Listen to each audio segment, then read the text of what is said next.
about, like sexual things. They're preying on the less fortunate, and that's unacceptable. I woke up, I was praying about it and saying, what should I do? Tonight, her decision is to stand her ground and to tell her story. Good evening, I'm Corey Stark. I'm Samantha Jones. That St. Peter's woman is disabled and says she was sexually assaulted by her cab driver. She says even though the driver admits to the assault, he remains free. Only News 4's Ashley Lincoln is investigating tonight. Well, Corey and Sam, I found out that this assault happened inside of a vehicle while that vehicle was traveling through multiple cities. Police telling us that caused delays because they were trying to pinpoint where exactly this assault happened. Tonight, we're learning that a second police department has now stepped in to investigate. He has my life in his hands. I didn't want to die.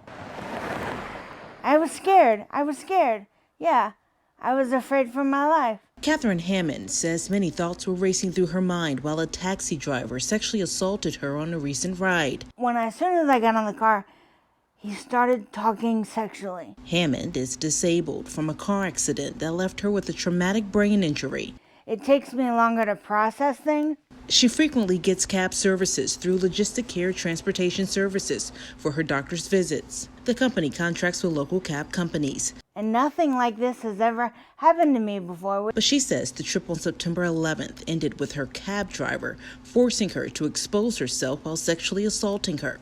This isn't really right. She filed a report with St. Peter's Police. He admitted on video. Police say because the assault happened while they were traveling, the actual crime took place in Maryland Heights.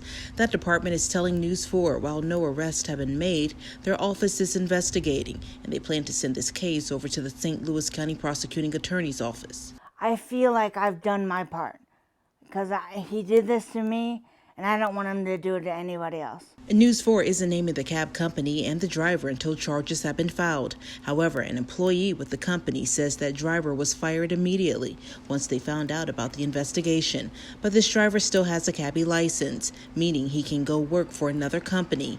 And it's the major reason Hammond wants justice soon. And I have to look out for everybody else, I don't want this to happen to another woman.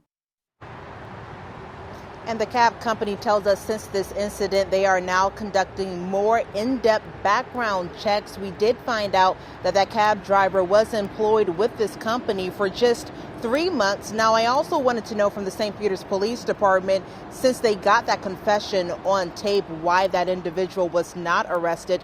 We did reach out to the department and we're waiting to hear back. This is definitely a story that will continue to follow. Corey?